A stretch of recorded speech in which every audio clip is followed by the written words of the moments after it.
Au sens de la loi, une coopérative regroupe des individus que l'on nomme des membres qui, ensemble, se donnent les moyens de trouver réponse à un ou des besoins qu'ils ont en commun. Ainsi, une coopérative, c'est une entreprise collective qui a un ou des services à offrir à ses membres. Il existe donc un lien économique direct entre la coopérative et chacun de ses membres.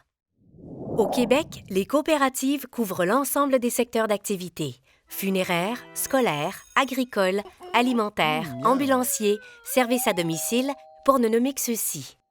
C'est au sein de ce réseau de 3000 entreprises coopératives que s'inscrivent les coopératives d'habitation. Avec plus de 1300 coopératives d'habitation à travers le Québec, c'est 30 000 ménages qui ont fait le choix de la formule coopérative en habitation. Chaque coopérative est une entité juridique distincte. Chacune a ses particularités et gère ses affaires selon son mode de gouvernance qui lui est propre. Elles sont toutes différentes les unes des autres.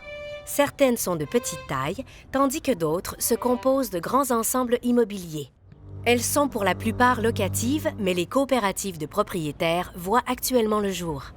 Destinées aux familles, aux aînés et aux personnes seules, elles réunissent sous un même toit des ménages provenant de réalités socio-économiques distinctes, mais qui ont en commun la volonté de participer à la vie de leur coopérative pour améliorer leur qualité de vie, tout en contribuant à la réalisation de la mission de la coopérative.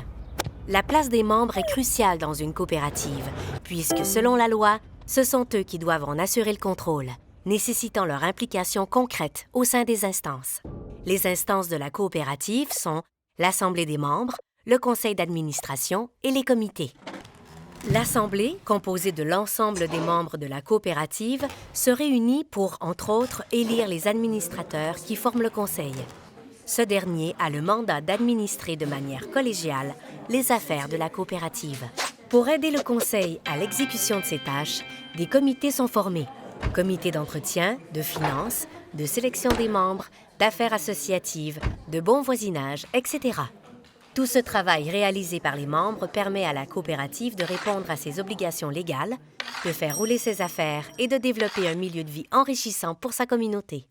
Puisque le succès d'une coopérative passe par le dynamisme de ses membres, il est essentiel de définir des critères de sélection pour recruter les candidats qui auront une volonté réelle d'être membres actifs de la coopérative. Pas de place pour les sens uniques dans une coopérative d'habitation.